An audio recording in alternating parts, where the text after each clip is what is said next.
सरस्वती नमः। श्री गुरु चरण कमलेभ्यो नमः। श्री मातृ पितृ चरण कमलेभ्यो नमः।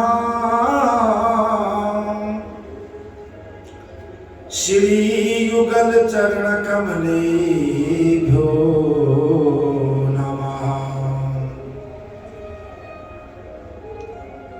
ध्येयं सदा परिभवग्नमभीष्टदोहम् तीर्थास्पदं शिवविरञ्चनुतं शरणम्। भृत्यार्तिहं प्रणतपालभवाब्धिप्रोदम् वन्दे महापुरुषं ते चरणारविन्दम्। गजाननं भूतगणाधिसेवितम्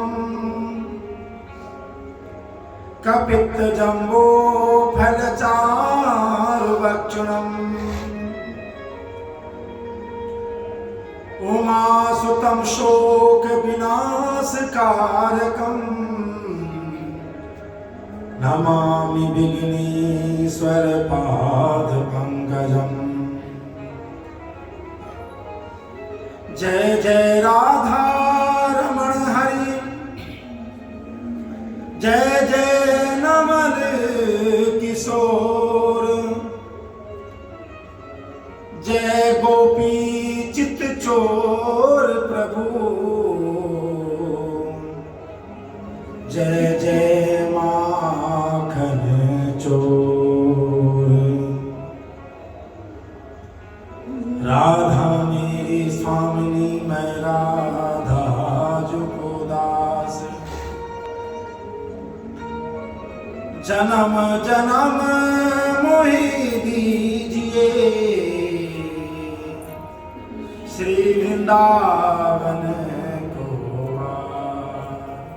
जन्म जन्म मोहि दीजिए श्री चरणों नारायण नमस्कृत्यं नरं चैव नरोत्तमं देवीं सरस्वतीं व्यासं ततो जयमुदीरये। बोले भक्तवत्सल भगवान की जय, नारायण भगवान की जय, सदानंद भगवान की जय। जय जय श्री राधे, जय जय श्री राधे, जय जय श्री राधे श्याम।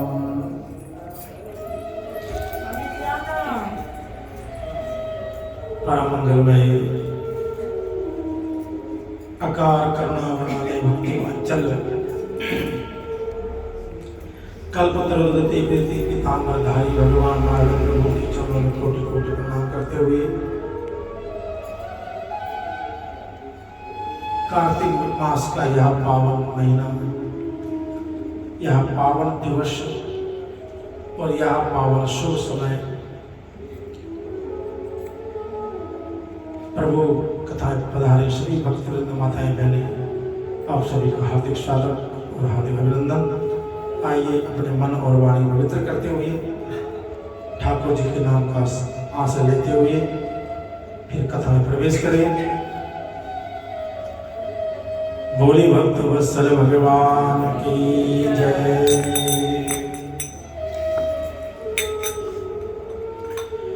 ओम नटवर नागर नंदा भजो रे मन गोविंदा। नटवर नागर नंदा भजो रे मन गोविंदा। मन गोविंदा भजो रे मन।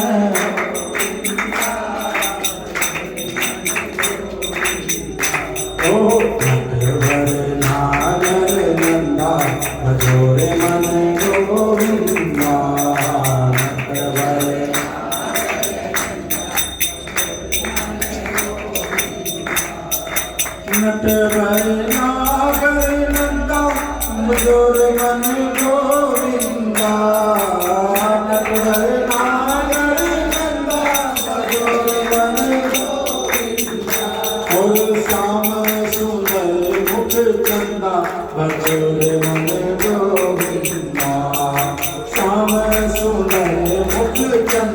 भजोरे मन गोविंदा नट भरे नागर नंदा भजोरे मन गोविंदा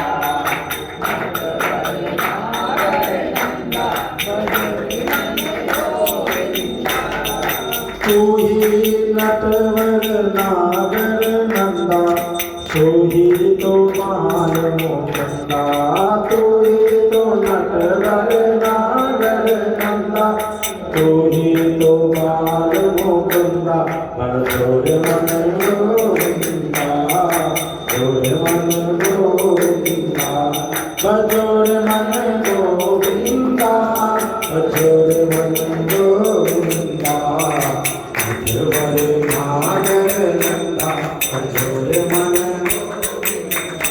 ओ सब देवन में कृष्ण बड़े हैं सब देवन में सब देवन में कृष्ण बड़े हैं सब देवन में कृष्ण बड़े हैं कृष्ण बड़े हैं कृष्ण बड़े हैं जो चारों बीच में है चंदा भजोरे मन गोविंदा नट भरे नागर गाइए भजोरे मन गोविंदा भजोरे मन गोविंदा भजोरे मन गोविंदा भजोरे मन गोविंदा नट भरे नागर नंदा भजोरे मन नट भरे नागर नंदा भजोरे मन सब सखियन में राधा जी बड़ी है सब सखियन में राधा जी बड़ी है सब सखियन में राधा जी बड़ी है सब सखियन में सब सखियन में राधा जी बड़ी है सब सखियन में जो नदियों में गंगा भजोरे मन गोविंदा नट भरे नागर नट भरे नागर नंदा भजोरे मन वृंदावन में रास रचो है वृंदावन में वृंदावन में रास रचो है वृंदावन में रास रचो है भयो रास रचो है रास रचो नाचत बाल मुकुंदा भजोरे मन गोविंदा नाचत बाल मुकुंदा भजोरे मन भरे नागर नंदा भजोरे मन ओ भरे नागर नंदा भजोरे मन काली देह पर नाग नचो है काली देह पर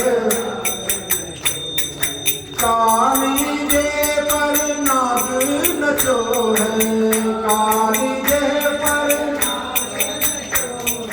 थण थण नृत्य करंदा भजोरे मन गोविंदा थण थण नृत्य करंदा भजोरे मन गोविंदा नट भरे नागर नंदा भजोरे मन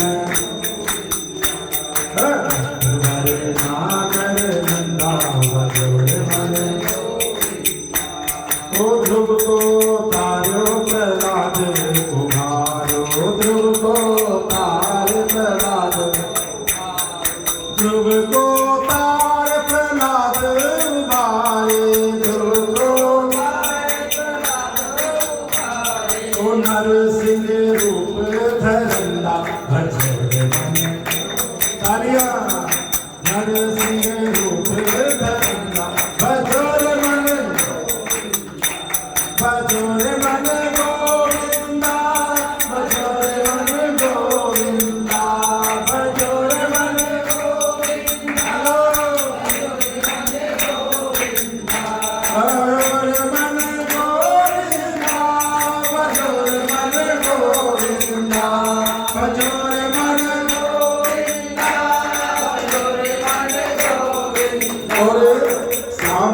सुंदर मुख चंदा भजोरे मन गोविंदा। श्याम सुंदर मुख चंदा भजोरे मन गोविंदा। गोविंदा गोपाला गोविंदा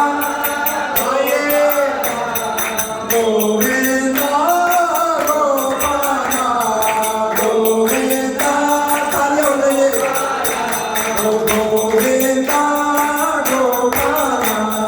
गोविंदा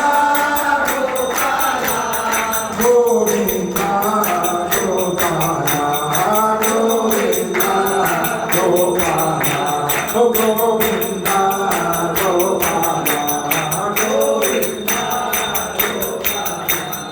गोविंदा गोपाला गोविंदा गोपाला। भजोरे मन गोविंदा भजोरे मन गोविंदा। नटवर नागर गंगा भजोरे मन गोविंदा। नटवर नागर गंगा भजोरे मन गोविंदा। श्याम सुंदर मुख चंदा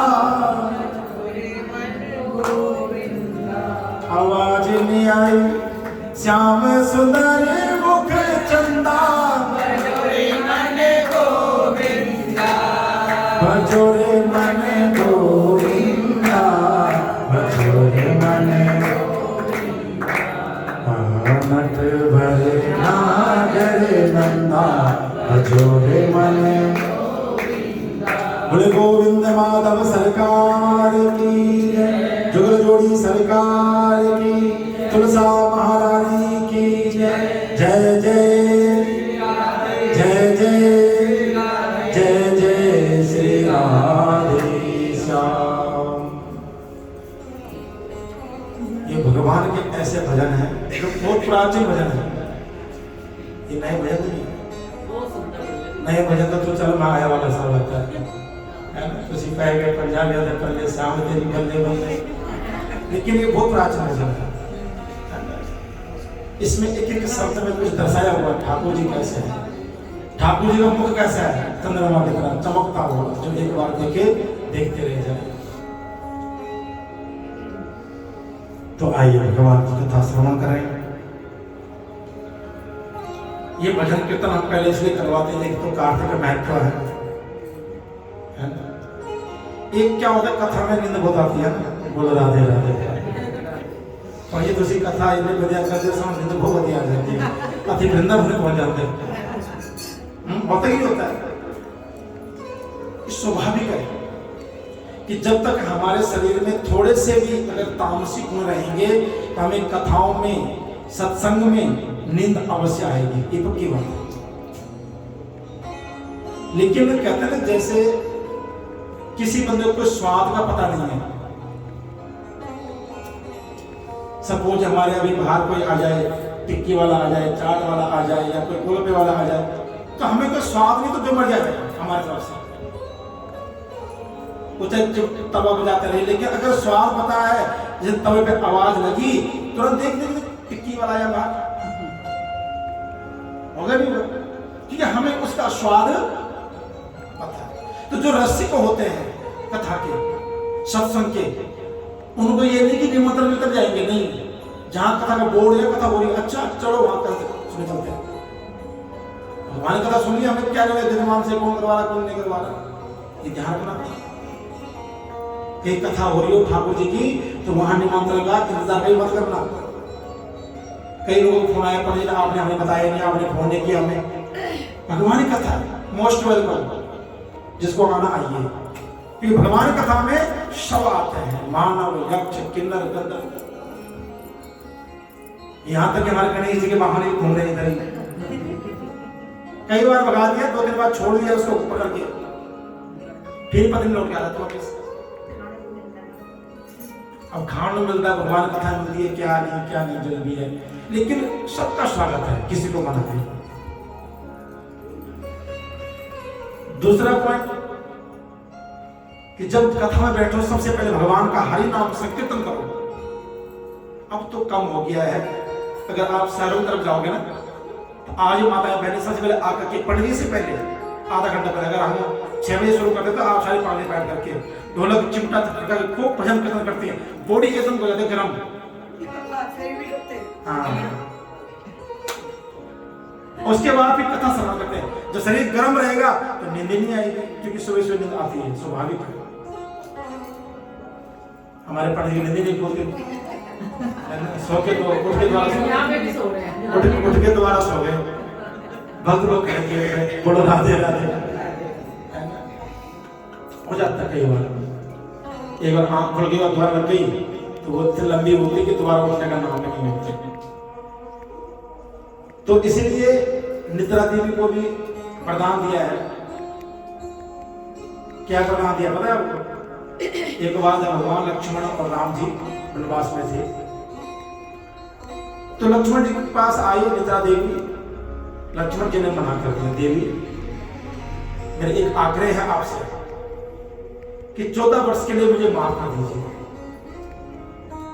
क्योंकि मैं अभी सेवक रूप में आया हूं और मुझे अपने भ्राता और भाभी की सेवा करनी है। घर से मां की आज्ञा हुई है और मां की आज्ञा तो परमात्मा नहीं चला सकता है। अगर मां ने कुछ कह दिया, पिता ने कुछ कह दिया तो मुझे करना पड़ेगा। इसलिए आप चले जाइए यहां से। निद्रा देवी कहते हैं देखो मुझे वरदान मिला है कि जितने भी संसार प्राणी होंगे उनका एक समय होगा, वो होगा निद्रा का समय। उसको आराम तो चाहिए। मैं कहा जाऊं तुम्हारे हिस्से की नींद कहा जाऊं? कहा कि जहां सत्संग होगा, कथा होगी और जो नित्य सो रहा होगा उसके बुद्धि बैठ जाना, वो होता है सो जाएगा। बोलो राधे राधे। पहले खराटे नहीं मारा हुआ तो बाद खराटे मारना शुरू कर दिया। इसलिए कथा में मत सोना, निद्रा देवी की बड़ा प्रकोप रूप में आ जाएगी। तो आइए कल कथा हमने कहा विराम दी थी कि कार्तिक मास के नियम, दान की महिमा, ब्राह्मण की पूजा। आज नारद जी कहते हैं प्रभु कि कार्तिका वर्तिना दुष्पा नियमाये प्रकीर्तिता ताक्षणो स्वा महाराजा कथयमानान् समासतः।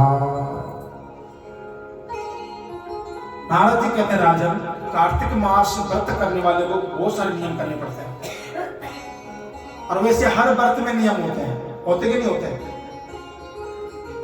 अब एक व्रत होता, लोग इतने भ्रम कर देते हैं प्रभु क्या खाएं, क्या पिए, कैसे रहें, क्या पहने, इतना कंफ्यूजन। हर बार करते हैं व्रत, सावन देव करते हैं, एकादशी भी करते हैं, जन्माष्टमी, फिर भी बार बार पूछे जाएंगे। कहा कि उनको थोड़ा संक्षिप्त में सुन लीजिए। कौन कह रहे हैं? कौन कह रहे हैं? नारद जी कह रहे हैं। किसको? पृथ्वी जी महाराज को। कहा कि जैसे कि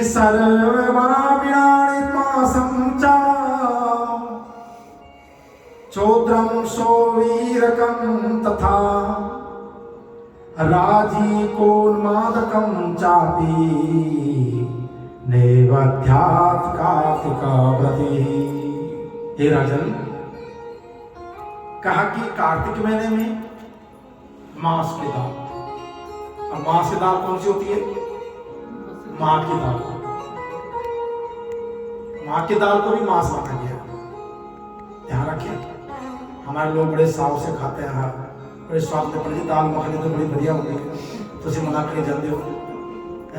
लेकिन व्रत कोई व्रत हो, ये ध्यान, कार्तिक नहीं कोई व्रत हो, इन व्रतों में जब आप भोजन पारायण करते हो तो उसमें मां की दाल का सेवन ना करें। कहा कि शहद का, कि कार्तिक में शहद निकलती है, लेकिन कार्तिक के बाद शहद खानी चाहिए। 3 बार निकलती है शहद साल के अंदर, क्योंकि हमारे घर पहले मधुमक्खियां थी, हमें उसका नॉलेज है थोड़ा सा। कई बार हटाने की कोशिश की, नहीं हटी, लेकिन बाद पापा कहते रहने दो, कोई बात नहीं, अच्छी बात है, हमें शहद मिल जाती है फ्री में, है ना। तो एक शहद निकलती है चैत्र के महीने में, वो तुम रोटी में खा सकते हो, किसी चीज में खा सकते हो, बड़ी स्वाद होती है, स्वास्थ्य के लिए बढ़िया। एक होती है भादों के महीने में, भादों की सेहत बड़ी नशीली होती है। अगर आप 4 चम्मच खा लिया ना तो आप कुछ देर नशा हो जाएगा। जैसे आप भोजन करने के बाद, जैसे कई बार आपको 2 दिन से व्रत है, जैसे आज देवियों का व्रत है, आज कल जब भोजन करोगे ना आप डट के खाओगे। जब कहा कि व्रत खोलने के बाद ना हल्का भोजन करना चाहिए, जो शरीर में नशा चल जाता है भोजन का। भोजन में एक नशा है, भोजन में भी देखो तो खा के आलस आता है, पहले नींद कितनी आती है। तो कभी व्रत खोलो तो उसके साथ हल्का भोजन करो धीरे धीरे। तो शहद खाने के बाद ऐसे ही कुछ देर का जो है नशा लग जाता है, आप चल नहीं फिर पाओगे, उठने पाओगे, बैठने पाओगे, कहा कि बस सोना है मुझे, आंखें बंद होती है। ये हमने प्रैक्टिकल देखा होगा। लेकिन जो कार्तिक की शहद है वो एकदम सफेद होती है, जैसे बतासा होता है या चीनी का राग होता है, एकदम व्हाइट रंग का। और वो शहद ऐसे टुकड़े बनते हैं उसके,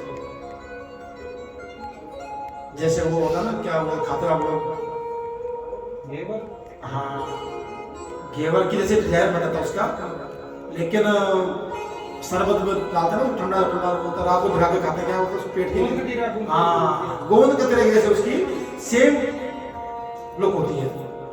वो शहद कहा कि अमृत के समान है, रोगी के लिए भोजन नहीं है वो, खांसी गले के लिए। अब आजकल तो आम शहद बिक रही है, पता गुड़ का राव है, पता क्या, हमें नहीं पता। लेकिन कार्तिक की शहद सबसे बेस्ट है बीमारी के लिए, खांसी जुकाम बलगम रेशा कुछ नहीं बना, यहाँ तक कि पेट के लिए जबरदस्त है। तो कार्तिक के महीने शहद नहीं, कार्तिक में शहद निकाली जाती है और निकाल करके उसको सेव कर लीजिए, ठाकुर जी को भोग लगा करके फिर आगे ग्रहण कीजिए उसको।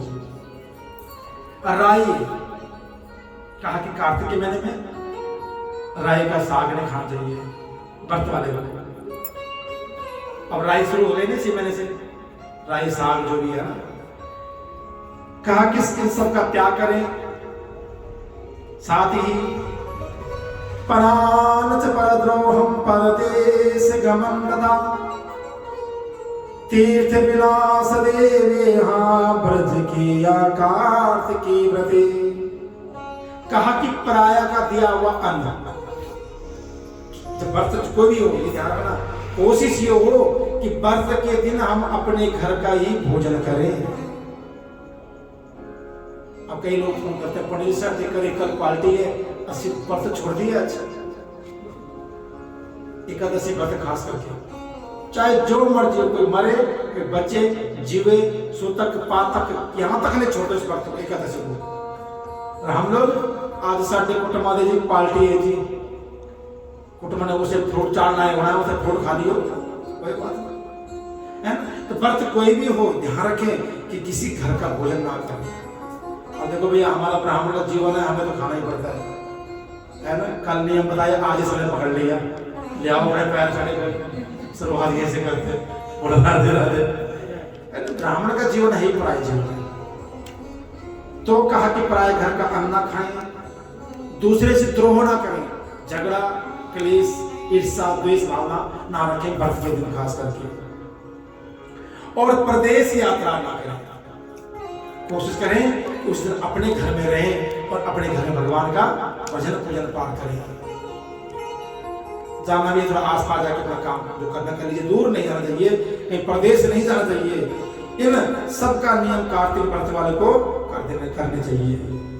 और क्या करें महाराज, कहा कि देवता वेद ब्राह्मण गुरु स्त्री और राजा इन सब चिंतापणों की निंदा करनी छोड़ दें। किस किस की? ब्राह्मण की, देवताओं की, वेदों की, गुरु की, स्त्री की। हमारे भाई लोग सुन लो भैया, पत्नियों की निंदा नहीं करनी। और कहा कि व्रत चाहे कोई भी हो, इन दिनों में बड़ा सात्विक रहना पड़ता है। व्रत मतलब क्या होता है? संयम। और संयम क्या? खाने पीने का संयम होता है। किसी ने कहा कि अगर तुम्हें करना है, आज लेकर व्रत करना है ना, तो एक दिन फोन छोड़ दो, एक दिन व्हाट्सएप छोड़ दो, एक दिन फेसबुक छोड़ दीजिए, है। एक दिन क्रोध छोड़ दीजिए, एक दिन निद्रा त्याग दीजिए। ये है संयम। धीरे धीरे रोटी चावल तो खाए नहीं, और शाम के चावल को बना के खिचड़ी बना के खाए तो फिर नाले कुटुरे आटे की पूरी बनाओ साथ में, फिर पनीर की सब्जी ले आओ, नाले जोश ले आओ, नारियल पानी भी जाना चाहिए साथ में। भाई साहब उतना राशन पानी एक महीने में नहीं लगता जितना एक व्रत में लगता है। तो व्रत किस बात का? व्रत का होता है संयम। अपना इन इंद्रियों को कसना, इनको अपने बस में करना, इनको अपने अनुकूल चलाना। हमें इंद्रियों के अनुकूल नहीं चलना है, इंद्रियों को अपने अनुकूल चलाना। धीरे धीरे अपनी इच्छाओं को मारना, उसे व्रत कहते हैं। जिस के हमारा मन ज्यादा भागता है उसको धीरे धीरे कंट्रोल कीजिए। तृष्णाएं बहुत ज्यादा भागती है तो तृष्णाएं कम करने की कोशिश करें। तो कहा कि इन चीजों को प्राणी को छोड़ना चाहिए। द्विदल, जो दाल दो हिस्से में बढ़ जाती हो, कौन कौन सी है? द्विदलम तिलम तेलम पक्वानम मूलयदुष्टम भावदुष्टम शब्ददुष्टम वर्जयिकातिका वदे। क्या बात है।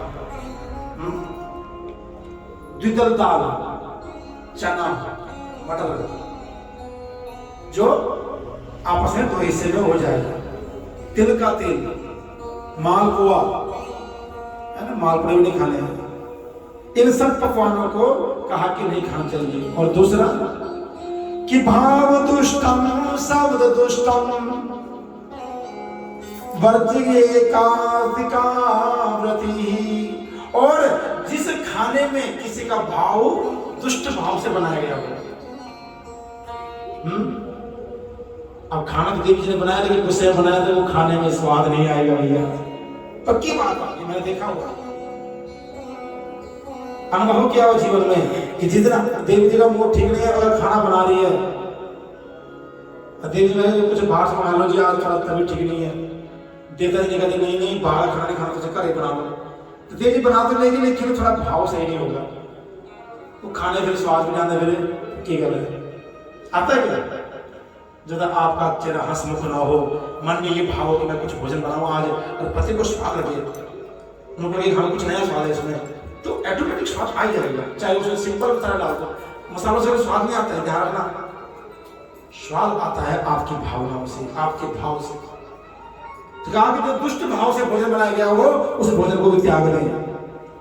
और कि शब्द दुष्टम वर्जयिका, और जिस भोजन पे किसी ने टोक दिया हो, आपको दुष्ट शब्दों का प्रयोग किया हो जिस भोजन पे, या किस चंडाल का दृष्टि पड़ जाए, चंडाल समझते हो, कुत्ते को कहा गया जिसे भोजन पे कुत्ते की दृष्टि पड़ गई ना, वो भोजन पे भूल से मत करना, कभी जीवन में ध्यान रखना। लेकिन कहते पंडित जी साहब कर रहे थे, कुत्ते बैठे रहते अंदर, सामने बैठे ना सिखाए खाते रहते, ऐसे एक निवाला खाते, एक ले तो खा, ले तो भी खा। इसीलिए कहा था कुत्ते को हमेशा डेली से बाहर रखिए, डेली से अंदर रखिए, चौगाट जिसे कहते हैं, उसको डेली कहते हैं। बड़ा निषेध है कि कुत्ते की जिस पे नजर पड़े खाने पे, वो खाना आपको नहीं खाते, जो चंडाल का दृष्टि पड़ गई भोजन पे। इसलिए ठीक है, कुत्ते पालिए, जो मर्जी कीजिए, लेकिन खाते समय थोड़ा सा पर्दा रखिए। इसलिए तो कहा कि भोजन और भजन हमेशा पर्दे में होना चाहिए भैया, किसी को की दृष्टि ना पड़ जाए, एक चंडाल दृष्टि ना पड़ जाए, कौवे की दृष्टि ना पड़ जाए, है ना। तो इसलिए बड़ा इसका ध्यान रखें जीवन में। तो कहा कि ये सब कार्तिक व्रत वाले को नहीं करना चाहिए। कहा कि प्राणी के अंग का मांस, जो लोग मांसाहारी है, वो छोड़ दे। चना, जमीरी नींबू, जमीरी नींबू किसे कहते हैं? बड़ा वाले को गल कहते हैं, हाँ। कहा कि उसको छोड़ दे। दाल, मसल के दाल, और किसी का जूठा अन्न, है ना। कई बार हम लोग इकट्ठे खा लेते हैं, या परिवार में बैठा उसके हाथ थाली से खाने वाला खा लिया। व्रत वाले को ध्यान रखें कि अपना जूठा न दिया ना किसी को, न लेना किसी से, है ना। कहा कि बकरी, गौ और भैंस, इनका दूध अगर ब्राह्मण बेचता हो, किसी ने बोल दिया कि हमारा ब्राह्मण दूध देने वाला कौन है, शर्मा जी है, और शर्मा जी ब्राह्मण है, अब ब्राह्मण दूध बेच रहा हो तो वो दूध हमारे लिए निषेध है, ध्यान रखना। कहा कि ब्राह्मण को क्रय विक्रय करना निषेध है, वो दूध का जो है बिजनेस नहीं कर सकता ब्राह्मण, डेयरी नहीं पहुंच सकता है। शर्मा जी कह रहे मुझे तो सुना रहे है ना, क्योंकि ब्राह्मण को वैसे कहा कि वो धर्म गुरु है, वो धर्म का प्रचार करे, ज्ञान बांटे। लेकिन अब समय धीरे धीरे ऐसा आ गया कि ब्राह्मण खुद पौरोहित्य करने का राजी नहीं है। हमारे बच्चे तो बिल्कुल राजी नहीं होंगे। हमारे बेटे ने तो जाकर के 2 साल पहले चोटी कटवा दी अपनी, मुझे नहीं, लोग चढ़ाते मुझे स्कूल में। ये स्थिति आ चुकी है कि आने वाले टाइम पे ब्राह्मण मिलना बहुत मुश्किल हो जाएगा। हमें नहीं तो हमारे बच्चों को ब्राह्मण नहीं मिलेंगे, क्योंकि कर्म का लोप हो रहा दिन ब दिन, आप देखते जाओ। और जो श्राद्ध ब्राह्मण कहाँ मिलते भोजन के लिए, बहुत मिलते करनी पड़ती है। अब हम खुद गिनती के 5-7 घर हैं जहां अपनी इच्छा से खा सकते हैं, अपने बात भाई मना कर देते हैं, हमारे पास के नहीं है। कई लोग अल्लाह तआला की ये कितना नियम है, जैसे पूरी खानी है, मैं 80 नहीं खानी पूरी, तो खिलाई दो भैया, नहीं खा सकते, सीधी सी बात है, नहीं पचता।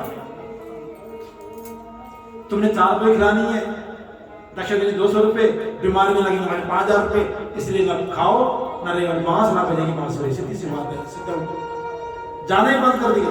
कई ब्राह्मण हैं जो श्राद्ध नहीं खाते हैं। हमारे गुरु जी कितने साल हो गए, मतलब ही नहीं है, उन्होंने तो कर्म करना छोड़ दिया, आप केवल भगवत कथा करते हैं बस, कुछ नहीं। इतने विद्वान हैं ना पूछो, बड़े बड़े यज्ञ उनके साथ हमने सीखा है, लक्ष्य चंडी, सहस चंडी, रुद्र यज्ञ, नारायण यज्ञ, लेकिन अब सब कुछ छोड़ दिया। कहते बेटा कुछ नहीं, धीरे धीरे ऊपर उठो, ठाकुर जी की भक्ति और बढ़ो, बस इस संसार में दलदल है बहुत ज्यादा। अभी देखो ब्राह्मण के कितना कुछ करना पड़ता है, बहुत कुछ चाहिए ब्राह्मण। सबसे पहले तो उसको चाहिए मंत्र आना चाहिए पूजा पाठ के, फिर उसको ज्योतिषी चाहिए, अच्छा थोड़ा कथा करने में आना चाहिए, अच्छा थोड़ा संगीत भी आना चाहिए। ये भगवान, इतना सीखते सीखते बंदा कहता मैं बूढ़ा हो जाऊंगा।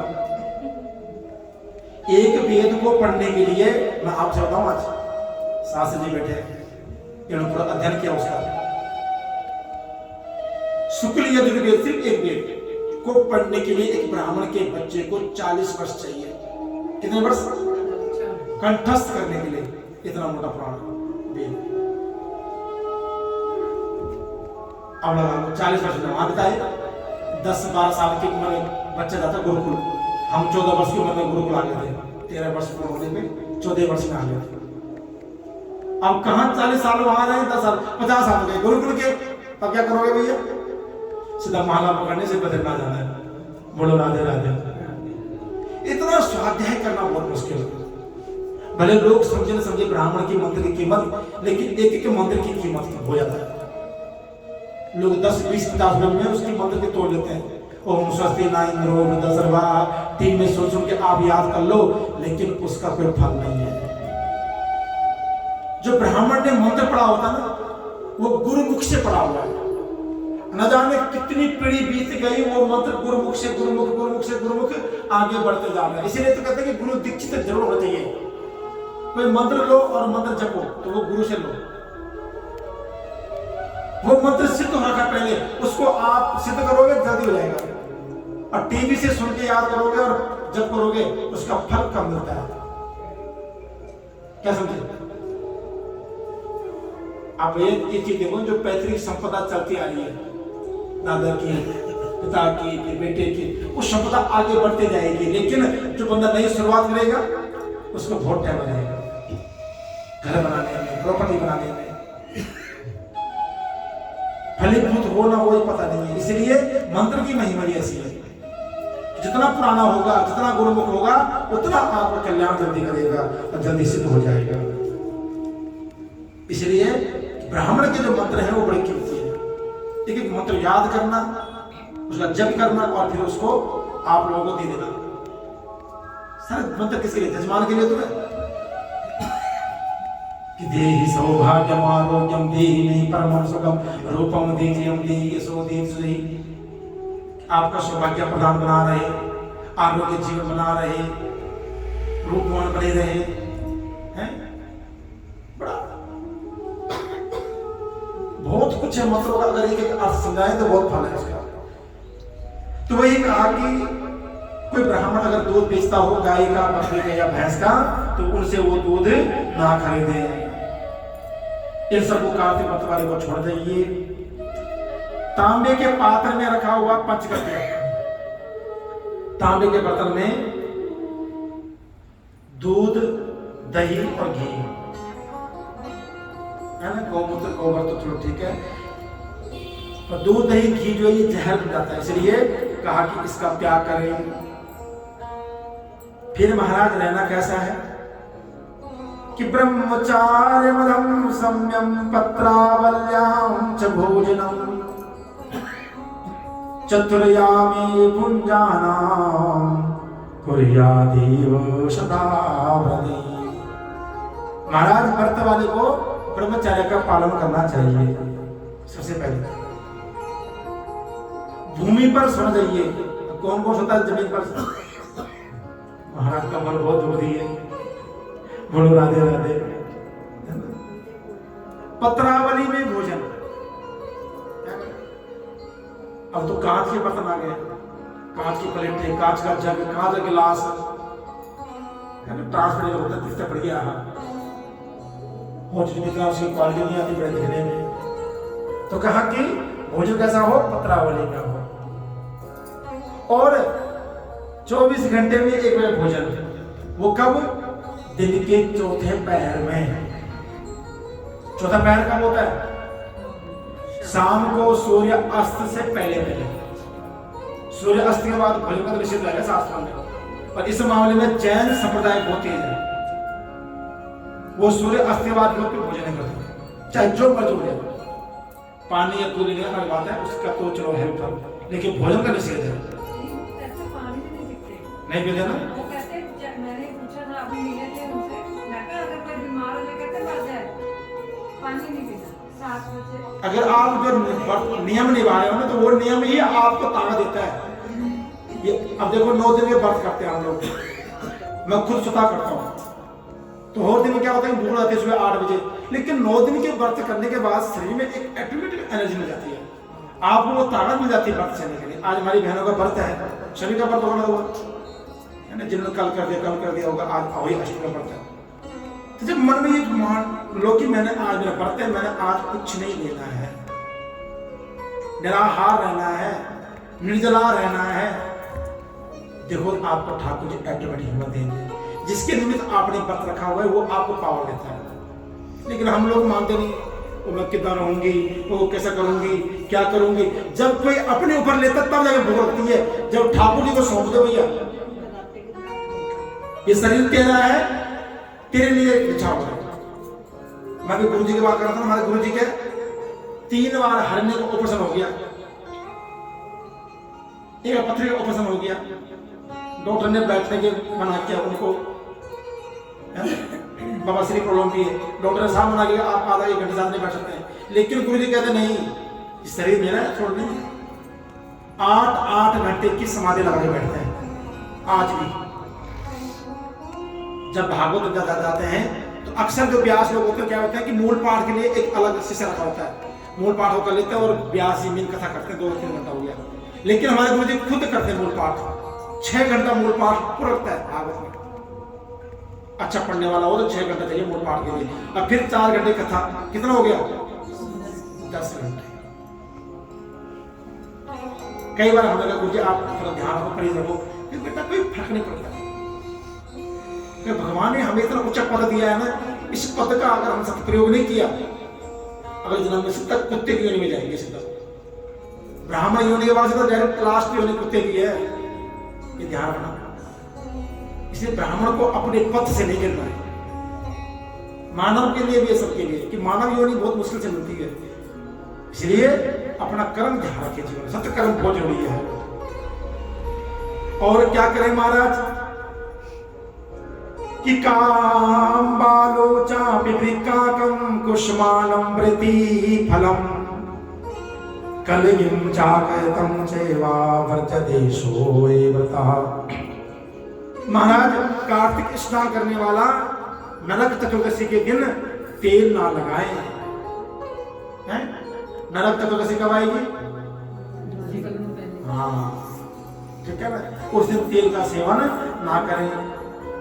लौकी, बैंगन, कुम्हड़ा है ना, बृहति फल, कलिंदा।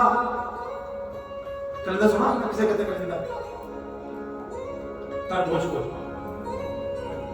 कुम्हड़ा पेठा कहते हैं, है ना। पेठे तो आज खाओगे, आज तो बढ़ते मिठाई चढ़ती पेठे की है। अगस्त कहा कि इनको जो है कैद का फल, ये बेल कितना ही होता है, कैद का फल, छोटी बेल होती है ना, वो भी होता है। एक कलिंदा होता है, ये होता है बृहति फल होता है, हमारे यहाँ होता है, वो छोटा सा फल होता है, झाड़ियों में पाया जाता है, वो फल की दवाई में फूल होता है। कहा कि उनको जो है कार्तिक व्रत वाले को नहीं करना चाहिए। और महाराज किरदस्वनाम मले पत्यति प्रत्यके तथा और द्विज द्विजे वेद ब्राह्मणेश्चानत्कीदम कार्तिकी व्रते। कोई स्त्री रजस्वला हो तो कहा कि उनका त्याग करें, उनका स्पर्श न करें। कोई पतित है, नीच कर्म करने वाला है, और जो ब्राह्मण का द्वेषी है, जो वेद ब्राह्मणों का द्वेष करने वाला हो या वेद से बाहर चलने वाला हो, कहा कि इनकी संगति ना करें। बड़े ध्यान रखें।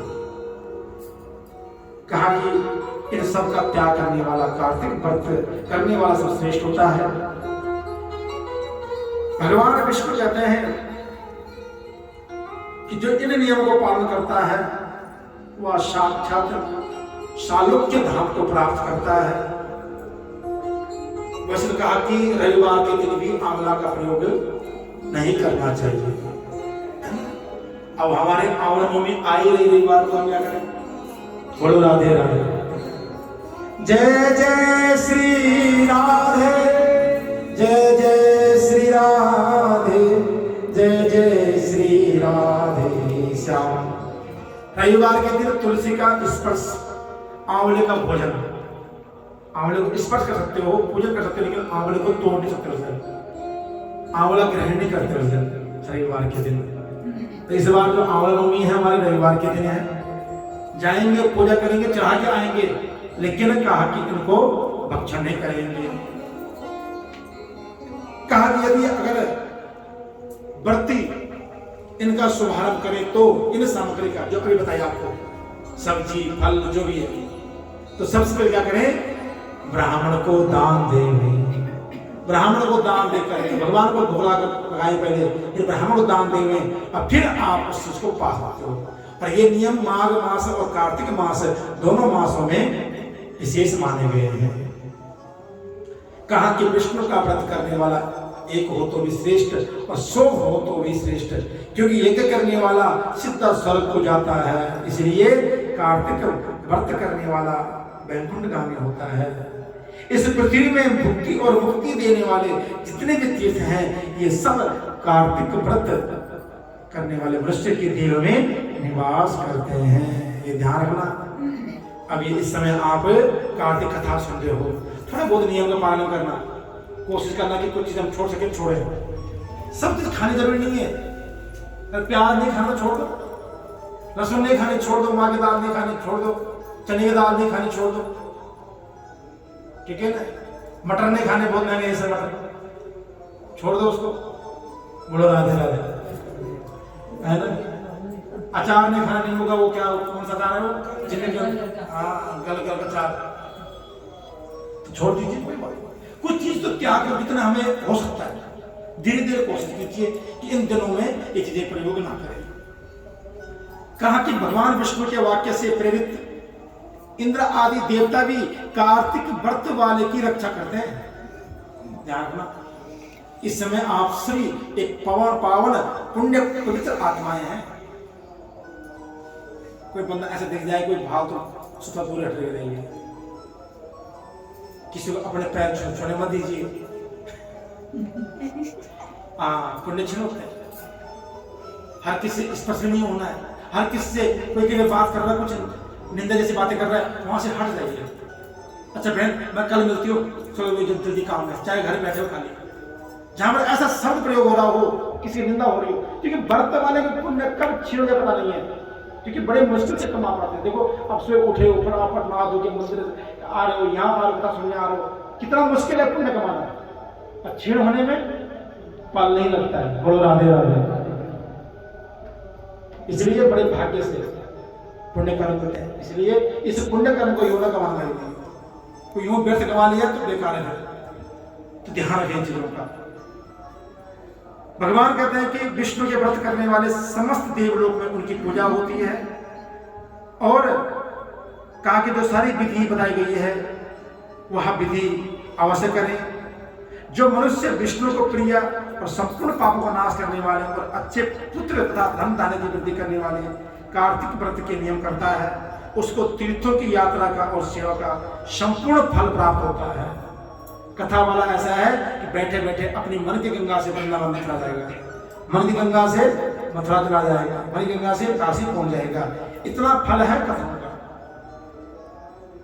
और हम तो कल यही बात कर रहे थे कि अब तो भैया इस ग्रुप में सबको समझने देंगे होगा। कार्तिक माघ मातम सावन में शिव पुराण एक घंटा करो, चाहे सुबह में शाम कर लेंगे, लेकिन कुछ ना कुछ करते रहेंगे। बोलो वहां के बिहारी लाल की, है ना। क्योंकि जब हम जागरूक होंगे तभी हम लोगों को आगे जागरूक करेंगे। लेकिन अभी हम खुद सोए हुए हैं, खुद पता ही नहीं हमें क्या करना क्या नहीं करना, इसलिए इन बातों का ध्यान रखें। तो आज यहाँ पर कार्तिक व्रत के नियम संपूर्ण, कल से फिर आगे कथा बताएंगे कि इस व्रत से क्या क्या फल है और क्या क्या महिमा है। भगवान के बिहारी लाल की जय, सांवरे सरकार की जय, भक्त वत्सल भगवान की जय, जय जय श्री राधे श्याम। तो आइए आप लगाइए, और आज सभी देवियों को पढ़ते हैं, सभी को शुभकामनाएं। ठाकुर जी आपको भी हिम्मत दें, आपके बच्चों को स्वस्थ रखें और मंगल में जीवन में रखें, आरोग्य रहें, ये हमारी प्रार्थना है। और कहा कि अश्वस्थामा बलि व्यासो हनुमानस्य विष्णा कृपा परशुरामस्य सत्यताति जीवना। जिस तरह ये 8 चिरंजीवी लंबी आयु है, इनको पूर्ण आयु प्राप्त है, इस तरह आपके बच्चों को भी लंबी आयु प्राप्त हो, स्वस्थ रहें। भगवान के बिहारी लाल की, तुलसा महारानी की, भक्त वत्सल भगवान की जय।